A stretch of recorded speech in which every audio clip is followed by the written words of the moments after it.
What if the next move in the Middle East isn't another missile strike, but American paratroopers dropping onto an Iranian oil island?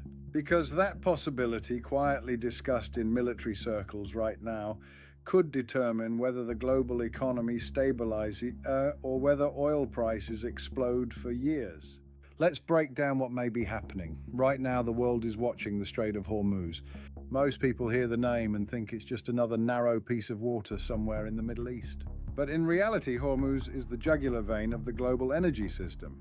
Roughly 20% of all the oil and liquefied natural gas on Earth flows through that single shipping lane. When tankers pass through there safely, the global economy keeps moving. When they don't, the entire system starts choking. Before the latest escalation, nearly 140 ships pass through the strait every day. Now, the numbers being reported are dramatically lower. In some estimates, traffic has dropped to just a handful of vessels per day. That is not a slowdown, that is the maritime equivalent of cardiac arrest. Because when tankers stop moving, everything begins to break. Oil prices surge, insurance premiums explode, shipping routes change, and the cost spreads across the entire global economy like ripples in water. Every truck, every aircraft, every cargo ship, every tractor spreading fertilizer across farmland. Energy prices are the base layer of the entire economic pyramid. If that base shakes, everything above it becomes unstable. Now, here is where things become even more interesting. Because if the United States decides to break the blockade, there are only two ways to do it. One is diplomacy, the other is force. And if force is used, the most obvious target isn't the strait itself. It's an island, Kharg Island. Most people have never heard of it. But in energy terms, it is one of the most important pieces of real estate on the planet. Kharg Island sits about 20 miles off the Iranian coast. It's small, barely 8 square miles, but nearly 90% of Iran's oil exports pass through that one location. In other words, that island is the beating heart of Iran's oil economy. Last year alone, it generated tens of billions of dollars in revenue for Tehran. That money funds the government, it funds the military. It funds regional operations across the Middle East. If someone controls Kharg Island, they control Iran's oil lifeline. And that's why military planners would look at it. Because from a strategic standpoint, capturing Kharg Island would immediately remove a massive portion of Iran's export income. It would give Washington a powerful bargaining chip. Imagine the negotiation table. The United States says, open the Strait of Hormuz.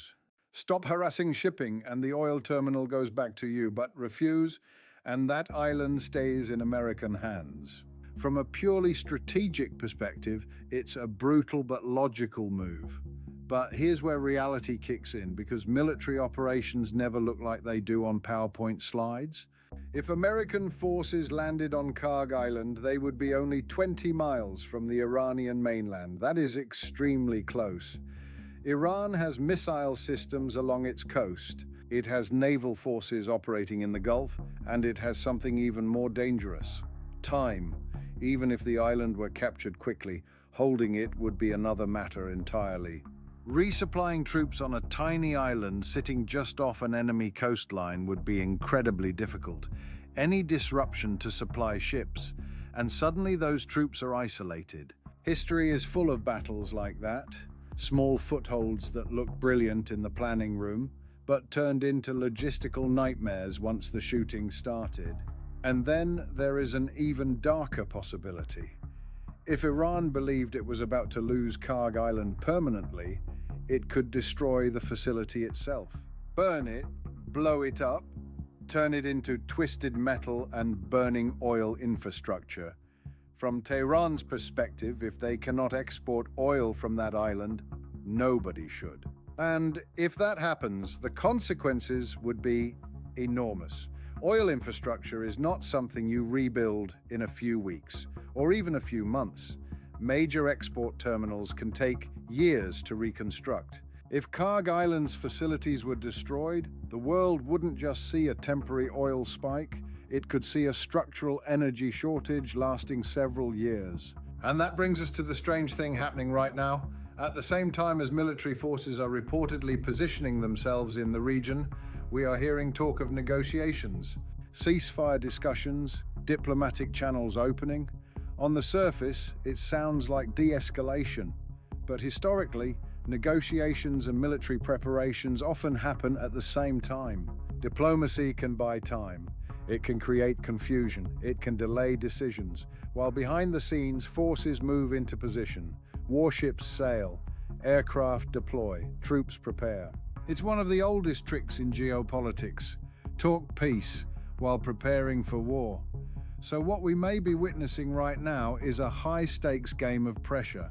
On one side, Iran is squeezing global shipping through the strait. On the other side, the United States is signaling that it could target the economic engine of Iran's oil system. Neither side may actually want the final step, because once that step happens, the consequences spiral. Oil markets panic, global shipping reroutes, energy prices surge. Inflation returns, and suddenly a regional conflict becomes a global economic event. That is why the Strait of Hormuz matters so much. It isn't just a narrow waterway. It is one of the main valves controlling the world's economic bloodstream. If it stays open, the system functions.